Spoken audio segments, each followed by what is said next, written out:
Welcome back to the deep dive. Today, we have a mission, and it's really tailored specifically for you. We are creating a shortcut to launching a profitable side hustle. Hmm. And we're not dealing with hypotheticals here. You don't have to quit your job. We are getting tactical. We're focused entirely on ventures you can launch with minimal starting capital, let's say under $5,000. Exactly. This whole deep dive Oh. is based on the playbook of this one serial entrepreneur. They call him the king of side hustles. I Yeah, mean, the guy's launched over 80 businesses. 80. Yeah. So the goal is to give you a low-friction roadmap. We're going to analyze his mindset, his tactics, and some really specific ideas he uses to get momentum and find success, fast.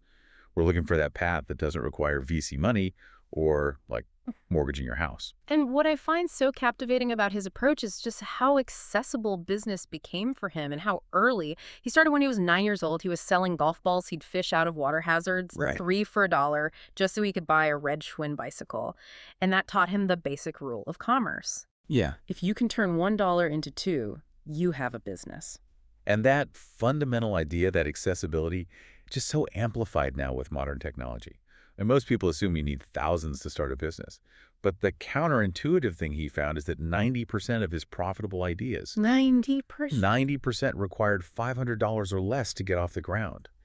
And it changes the entire risk calculation for a beginner. Okay, let's unpack this. We have to start with the mental game. Yeah, the mindset. When this entrepreneur, Kerner, analyzes failure, he finds the single biggest roadblock isn't capital. It's not even a bad idea.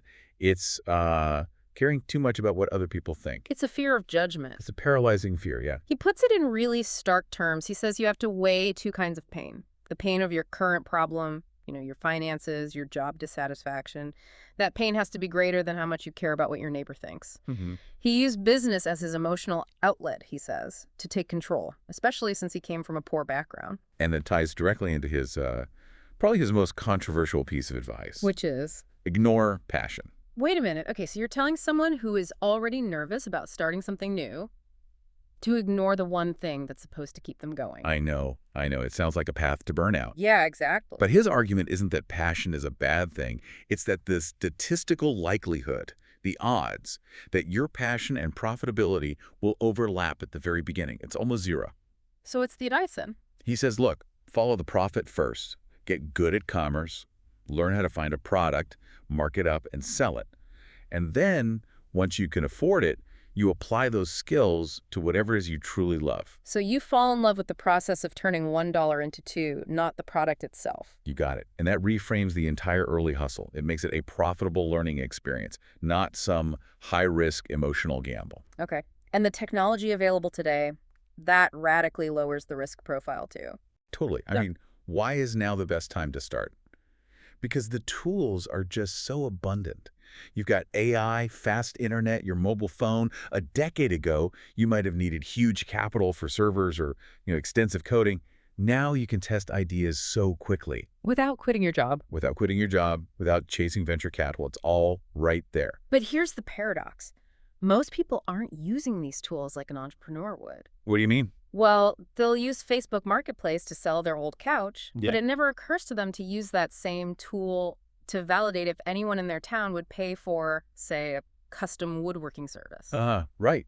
The tools are there, they just haven't made the connection. Yeah. Which brings us to a huge strategy that, honestly, it sounds a little bit like cheating. Okay. It's copying what works. Right. Kerner calls this the law of abundance. Yes. The typical person, they have an idea, they Google it, they see a competitor who's already successful, and what do? They quit. They think, oh, it's already been done. The market's saturated. And Kerner just flips that script completely. He sees that existing business as the ultimate form of validation. Someone else already risked their time and their money to prove the market exists. Exactly. So the key is to reverse engineer their success. You use tools like the Web Archive to see snapshots of their website over time.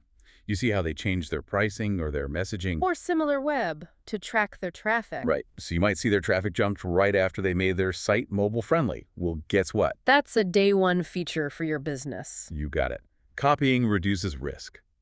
His biggest success was a business remanufacturing broken iPhone screens. It scaled to millions in revenue. And he didn't invent that. Not at all. A stranger called him by mistake, asking to buy his broken screens. He just copied the model he accidentally stumbled on.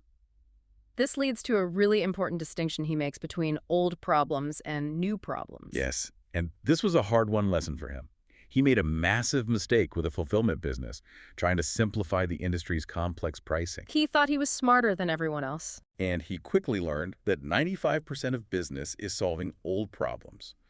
Storage, payroll, plumbing, things where you should copy the established model exactly. So you copy the boring stuff, the infrastructure, and you only experiment on the genuinely new problems. Like implementing an AI chatbot or a new social media strategy. That's where you innovate. That makes so much sense. Okay, so we have the mindset, profit over passion, copy the old problems. How do we actually launch? All right, tactically. For Kerner, it's all about one thing. Momentum. We need to take the lowest friction step possible to get something back from the world. And his lab for this is Facebook or Meta? Yeah, Meta products. Yeah. Simply because, 1 in 4 humans use them every day? The audience is already there. And you need that feedback now. Let's go through his validation example because it shows how fast this can be. Okay, so take a theoretical brand for women's creatine. The big question is, should you sell it as a powder or as gummies? Right. Normally you'd spend thousands on inventory to find out. Instead, use an AI image generator to mock up professional-looking photos of both products. Then you post 2 separate ads on Facebook Marketplace, the lowest friction platform there is. Same local area, same price, same radius. And you just track the clicks, the views, the messages on a Google Sheet. And in a few hours, you have real data telling you what the market wants. That's validation without commitment. Love it. So that's the foundation.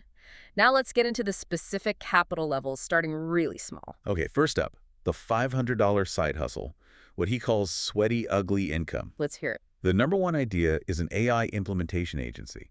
This is probably the biggest arbitrage opportunity right now. Think about it. There are 400 million small to medium businesses globally. Okay. Data shows 77% of them want to use AI, but only 5% actually are using it. That's a huge knowledge gap. But do you need to be a programmer for this? Not at all. You use about $100 for what Kerner calls vibe coding tool. That coding. Yeah, low-code or no-code platforms, Replit, Lindy, things like that. The skill isn't coding. It's just recognizing a business problem and knowing which pre-built AI tool can solve it. And the other $400? Meta ads. And you use simple, direct language. No jargon, just, I will make your business more money with AI. Give me an example. Okay, a local gutter cleaner. He's on roof. He misses 30% of his calls after hours. You build him a simple AI voice agent to capture those leads. That simple fix justifies charging, say, $500 to $5,000 upfront, plus a recurring fee. It's super scalable. Okay, that's leveraging a knowledge gap. What's number 2? Drop servicing home services. This is perfect for a $500 budget. You create a really clean, modern, high UX website for a boring local service. Like garage door repair or oil changes. Exactly. So you're basically the front-end marketing arm. You don't do the actual work. You don't do the fulfillment, no. You subcontract it to a local, traditional company like Bob's Car Repair, who has the mechanics but a terrible website. If Bob charges $40 for an oil change, you charge the customer $80 for the seamless booking and professional experience. You pocket the difference. You're selling trust and efficiency. That's all it is. And the third idea at this level, vending machines. Really? Vending machines? Yeah. You buy a used machine for maybe $300, $400 on Facebook Marketplace, spend $100 stocking it at Costco. The secret here is location. Apartment lobbies, high traffic break rooms. Way better than an auto repair shop. And this can actually scale. Oh, yeah. He has friends who scaled this to 7 figures. If you outsource the restocking, it becomes surprisingly passive. Okay, so that's the $500 level. Let's move up to $1,000. Right. At $1,000, we're entering the realm of local influence. And the strongest bet here is a local email newsletter. This feels a little old school, but I hear they're very effective. Super effective. Here's how you use the $1,000. You put all of it into Meta ads targeting a specific geographic area, let's say Boise, Idaho. The goal is just rapid subscriber acquisition. Exactly. You aim for 1,000 subscribers at about $1 a pop. And crucially, you have to write the content yourself. It needs that personal, local feel. No AI. And monetization comes from? Local businesses. Yeah. About 10% of your subscribers will be potential sponsors. You sell small ad spaces. At about 50 cents per subscriber per month, 1,000 subscribers can bring in $500 a month. That's a 2-month payback period. Yeah. Then it's pure profit. Exactly. What's the alternative at the $1,000 level? Wedding rentals. This is a great one. Outdoor weddings have shot up by about 75%. You can build a simple wooden wedding arch for, say, $200 or $300. And rent it for how much? Up to $1,000 per wedding weekend. The margins are incredible. But how do you find consistent business without chasing stressed-out brides? That's the secret. You don't chase individual brides. You go on sites like The Knot or Zola, and you scrape the contacts of the wedding planners. You go wholesale. You approach the planners, offer them a good rate, and become their reliable supplier. That gives you consistent, high-volume business. Okay, let's go to our max threshold, $5,000. This gets us into more semi-passive plays, right? Yeah, now we can talk about small real estate, specifically small RV parks. RV parks. Yep. These small parks, maybe 3 to 10 pad sites, are often 3 to 10 times more profitable than buying a single-family rental home. You'd use about $2,000 of your capital for due diligence inspection, title policy, and the other $3,000 is operating capital for immediate fixes. But wait, how do you buy a, say, $200,000 asset with only $5,000? Okay, here's the critical strategy. Seller financing. Meaning the seller becomes the bank. Precisely.